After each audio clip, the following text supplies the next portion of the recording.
employed millions of Kenyans across the country to have an opportunity for jobs. Thank you very much, Your Excellency, President William Ruto, and all our dignitaries, Deputy President, PCS, speakers of both houses of parliament, together with the leadership, and all who've been involved, and my friends, wale wanafanya kwa mjengo, Bwana asifiwe. Your Excellency, the 19th of March will go down in history as turning a new page in the chapter of this country. I really want to thank all of those who've been involved in this entire process. I recently saw a newspaper headline that listed the senators and MPs who voted for this bill, and they were saying those who have betrayed Kenyans. I want to tell the MPs and the senators, on behalf of the millions of people who have been living in squalor in our informal settlements, and I will start with the urban areas, on behalf of those who have been described here by Stanley and Shadrach and all of them, who live a life without dignity, we are proud of you. Thank you. Thank you. We are going to rewrite the story of our urban spaces. The built environment gives dignity. The built environment gives esteem to our people. And I'm very happy that they have said what will not come out the same way when we say it.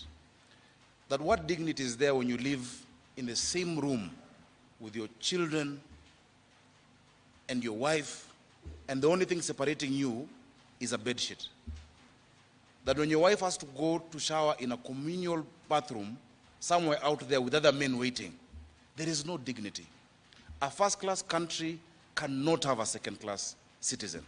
And I'm glad, Your Excellency, that we have moved and we're in sync, that we're no longer doing slum upgrading in Kenya. We're doing slum eradication.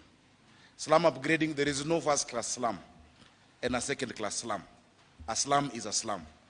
Let us move to slum eradication. Your Excellency, our mutual friend, who one day sent me to you, and I know you've been speaking, the president of AFDB, Akinumi Adesina, said that Kenya must choose.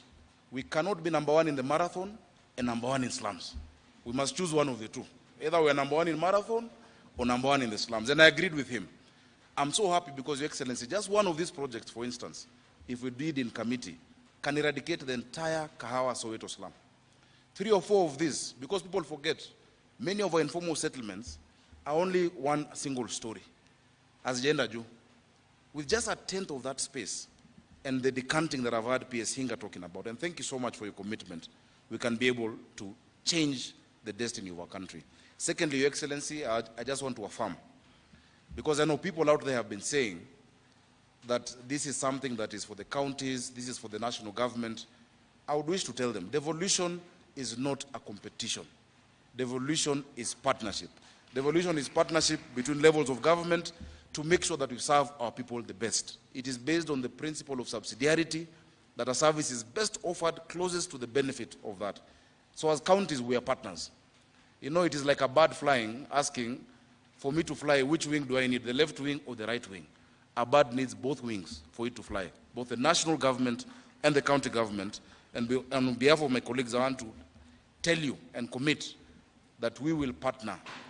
We had a discussion, we've been talking, we will partner as counties to also do these projects, to do our part, to identify land, you know, because these people, there are no Kenyans served by the national government and other Kenyans served by the county governments. They are all our Kenyans. Your Excellency, as I go towards conclusion, on the 7th of June 2023, you said something profound. On the 7th of June 2023, we had the National Prayer Breakfast. And the speaker that day gave a story of empathy. And he said that if you feel pain, it is because you're alive. If I pinch you, if you get hurt and you feel pain, it is because you're alive.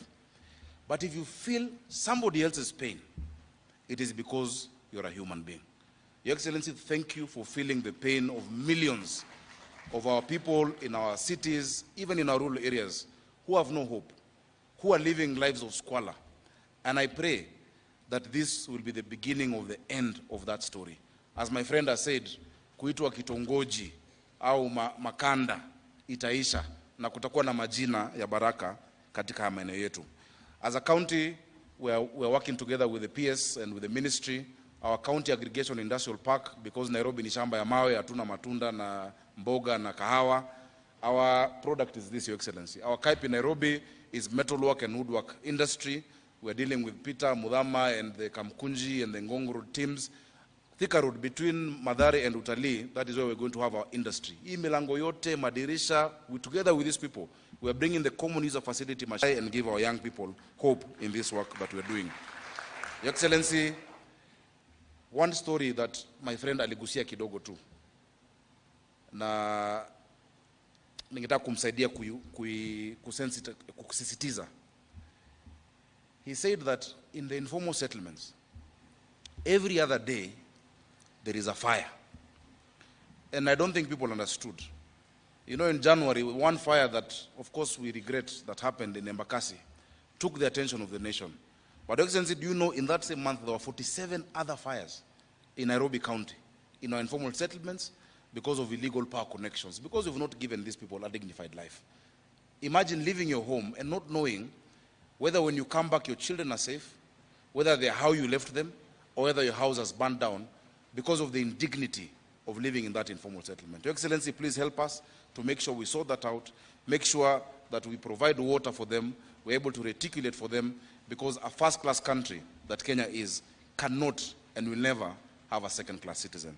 Your Excellency, as guided by yourself, thank you so much. I would like to invite the Prime Cabinet Secretary to say a word and then invite the Deputy President. Thank you.